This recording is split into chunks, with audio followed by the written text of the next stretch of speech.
Imagine Kensington Palace at dusk. Quiet, still, the kind of silence that feels almost too perfect. And then, the sound no royal guard ever expects to hear. Soft sobs echoing through a gilded hallway. One guard turns the corner. And there she is, Princess Charlotte alone, trembling and crying in a shadowed corridor. And in that moment, the soldier sworn to never break formation drops to his knees. Because what she whispers next isn't just heartbreaking. It's a secret that would shake Britain and the palace to its core. Hey friends, before we dive into this emotional royal moment, make sure to hit like and subscribe so you never miss powerful stories like this. If this touches your heart, share it. Someone else might need to hear it too. All right, ready to step inside Kensington Palace? Let's go. Kensington Palace looked almost unreal that evening, the kind of quiet that feels like a held breath. The golden lamps along the pathways flickered softly, brushing light across centuries-old stone. Inside, the marble corridors shimmered like chilled glass, echoing only the faint rhythm of distant footsteps. Most nights guards stood like statues, silent, steady, unshaken. Tonight felt different. There was no rush of aides, no children's laughter trailing from room to room, no delicate shuffle of elegant gowns and polished shoes. Just stillness. And then, something unusual. A soft, uneven sound drifting through the East Wing corridor. Not a door, not footsteps, something far more fragile. A quiet sob, barely audible, yet unmistakable. The young guard on duty, Thomas Ward, thought his ears were playing tricks. After all, soldiers trained at that level don't break focus, especially on royal postings. But instinct tugged at him. Gently at first, then insistently. Something was wrong. The kind of wrong that freezes the pulse no matter how disciplined you are. It wasn't part of protocol to move. Guards don't investigate sounds like curious tourists. They stand. They protect. They remain unseen, unheard, unshaken. And yet, what kind of guardian ignores a child in distress? A second sob floated through the corridor, quieter but sharper, like someone trying very hard not to be heard, like heartbreak held in tiny lungs. Thomas exhaled slowly, just once, then stepped off formation. Because duty has rules, but humanity has a different kind. His boots met the palace floor with a muted thud. One step, then another. Every inch of Kensington Palace whispered history, but tonight, it whispered worry. The corridor stretched ahead like a tunnel of polished silence. Portraits of monarchs watching from the walls, as if judging his break from protocol. Thomas swallowed. Guards weren't meant to feel nervous inside these halls. Danger came from outside, not within. But something about this moment felt fragile, as though one wrong movement might shatter a truth hidden in royal shadows. Then, just at the turn near the private nursery wing, he saw a small shape curled against the marble column. A little figure in pale pink, shoulders shaking. Princess Charlotte. She wasn't supposed to be here alone. No nanny, no attendant, no security detail. A royal child, especially her, was never simply left in a corridor, quietly breaking apart where the world couldn't see. Thomas froze for a heartbeat. What do you do when the future of the monarchy is sitting on the floor, crying into her hands? Charlotte lifted her head, eyes red, cheeks blotched, breath trembling. She didn't scream, didn't stand, didn't try to hide. She just stared at him, and the look she gave wasn't anger or fear. It was the kind of sadness you don't expect to see in a child at all. Heavy, knowing, almost like she had tried to be brave for too long. Thomas felt his chest tighten. He wasn't breaking protocol anymore. He was answering a cry the crown could never ignore. For a moment, neither of them spoke. The palace air felt heavy, like old secrets and velvet curtains pressing in. Thomas lowered himself just slightly, careful not to startle her, careful not to cross a boundary. A soldier never kneels unless it's ceremonial or sacred. "Your Royal Highness," he whispered, voice soft, respectful, human. "Are you all right?" Charlotte blinked up at him, lashes wet, lips trembling. It struck him. She wasn't crying out of fear. It was deeper, older, a kind of loneliness that didn't belong in a palace filled with history, staff, and security. Her tiny hands rubbed her eyes, and she tried to speak, but no sound came, just a shaky breath. Thomas felt a pull, the instinct every protector knows. Training can teach posture, silence, surveillance. But compassion? That doesn't come from drill commands. That comes from heart. Very slowly, he lowered to one knee, not as a guard, as a human being, as someone who understood that sometimes even the smallest hearts carry the heaviest burdens. "Don't have to talk," he murmured, steady but warm. "I'm here." And just then, a delicate, almost broken whisper escaped her. I don't want to be alone." 6 words, small voice, earthquake impact. Because loneliness inside a palace isn't just sadness, it's a question, one whispered through centuries. How can someone surrounded by gold still feel so forgotten? The corridors seemed contract around them, silence stretching like a hell breath. Thomas felt something shift inside him, not panic, but a protective instinct older than any royal oath. Children cry. Children get upset. But this wasn't a tantrum. It was sorrow, raw and unshielded. He looked around, expecting a nanny to rush in, expecting footsteps, expecting someone, anyone. But the air stayed still, servants distant, doors closed, palace polished and indifferent, as if everyone assumed princesses do not cry, not where they could be heard. "Where's everyone?" he asked gently. Charlotte's small shoulders quivered as she hugged her knees tighter. "They're busy," she whispered at a pause, too long for comfort. "They forget sometimes." Forget.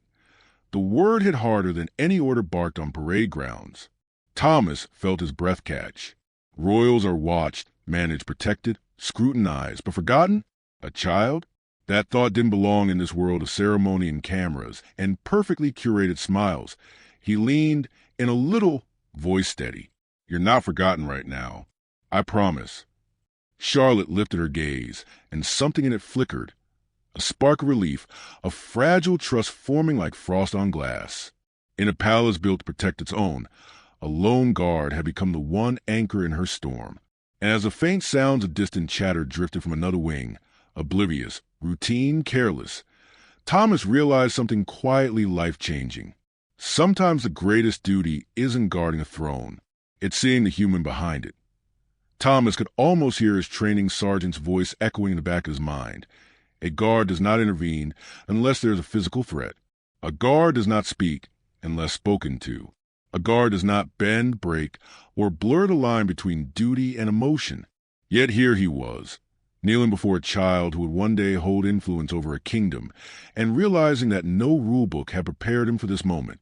Charlotte sniffled once, then wiped her cheek with the back of her hand. Even in her sadness, she tried to hold herself with a touch of royal composure. Chin lifted, shoulders squared in the smallest, bravest attempt at dignity. A princess trying to be strong. A little girl just wanting someone to stay. Did something scare you?" Thomas asked gently. She hesitated, eyes darting toward the long hallway, as though afraid someone might appear, afraid someone might hear. "It's just, I miss them. Them held weight. Too much weight for someone her age. Parents with responsibilities pulled like threads in every direction, the world watching them. And sometimes, children waiting in the quiet spaces left behind. Thomas didn't pry, not yet. Duty wasn't about interrogation. Sometimes it was about presence. "I'm here," he said simply. "You're safe." And for the first time since he found her, Charlotte's breathing eased, just a little. Duty said stand guard. Humanity said kneel and comfort. And tonight, humanity won. Thomas remained still, careful not to crowd her. Children, especially royal ones, lived in a strange world, surrounded by people, yet often feeling alone, protected by hundreds, yet sometimes longing for just one person to truly see them. Charlotte pressed her palms flat against the cold marble floor as though grounding herself. The silence stretched, slow and delicate. Finally, she spoke again, voice so faint it almost faded into the air. "They think I'm playing in my room." A tiny pause, But I didn't want to play. I just wanted someone. Those words pierced deeper than any royal headline or political crisis ever could. It wasn't a scandal. It wasn't rebellion. It was simply loneliness, the most human kind. Thomas lowered his voice, softer still. You are never alone here, princess. Not really. She looked at him then, really looked, as if deciding whether she could trust him with the weight she carried. Her eyes, glassy from tears, held a question adults often fear asking. Why does the world love the idea of me more than me? He couldn't answer that, not honestly. Royal life came with golden walls that looked beautiful from afar, but felt cold up close. So instead, he offered something more powerful than a solution, presence. If you want, he murmured, I can sit here with you for a little while. Charlotte didn't smile, but her shoulders softened, the smallest exhale of relief. Sometimes the greatest rescue isn't dramatic. It's simply not walking away. The minutes that followed felt suspended, like time had stepped gently aside to give this moment room. Thomas sat near enough to reassure her, far enough to respect the invisible line that always exists around royalty. Charlotte's breathing steadied, though her fingers still fidgeted with the hem of her little dress, a nervous habit he suspected the public would never see. The world knew her as confident, poised, cheerful at engagements. But here, she was simply a child trying to swallow feelings too big for her age.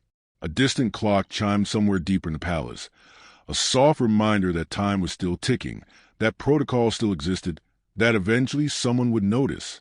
But in that quiet corner of Kensington, the world outside felt far away. Charlotte rested her cheek on her knees, her voice small but steadier now. Do you ever feel lonely? Thomas paused, the kind of pause only honest answers require. Soldiers weren't encouraged to talk about feelings. But truth earns trust, especially with children. Sometimes, he admitted, we stand still for hours. No talking, no moving. People walk past, but no one really sees us. So yes, sometimes I do. Charlotte studied him with surprising seriousness, as though weighing his words against her own feelings. For a moment, they were not princess and guard, just two souls sharing a truth many grown adults struggle to say aloud. I think being lonely is the hardest thing, she whispered. It is, Thomas agreed, but talking helps, even a little. She nodded, a small, brave nod, the kind children give when they decide to try again. Then, almost imperceptibly, she leaned ever so slightly toward him, not touching, not asking, just allowing herself to feel less alone. And in the quiet of that grand hallway, a guard who wasn't meant to move and a princess who felt forgotten found something rare inside palace walls. Human connection untouched by titles, duty, or cameras. Thomas knew this moment would change things. He just didn't know how much. Not yet, but soon the palace, the press, and the nation would. You know, Thomas said quietly, even the bravest knights in history had moments when they felt alone. Charlotte blinked, curious despite her sadness. They did. Oh, yes, he nodded. Some fought dragons. Some faced armies. But the hardest thing they ever did was speak when they felt small inside. It wasn't a fairy tale. It wasn't a lecture. It was a truth, wrapped gently in something she could hold on to. Charlotte hugged her knees tighter, voice almost timid. Sometimes I feel like I'm supposed to be brave all the time. There it was, the quiet confession beneath the tears. Thomas's throat tightened. A child, a princess, feeling the weight of expectation like a crown placed too early. You're allowed to just be Charlotte, he told her. Not a princess. Not brave. Just you. For a brief second, her eyes brightened, as though someone had finally given her permission to be small, human, real. And in that fragile spark, he realized this wasn't merely breaking protocol. It was protecting something far more precious than duty, childhood. When Thomas stepped back into the hallway, his posture was as precise as ever, but inside, something had shifted. He wasn't just a guard anymore. He was a witness to a moment the monarchy would rather the world never imagined. A royal child feeling forgotten. Outside, palace routine resumed. Silver trays gliding past, hushed footsteps on marble, a nanny whispering instructions, the distant hum of polished cars arriving for morning briefings. Life continued, flawless on the surface. But behind the curated calm, a truth lingered like a draft through ancient stone, quiet, persistent, impossible to ignore. Later that afternoon, Thomas crossed paths with senior aide. The man offered a polite nod, then hesitated.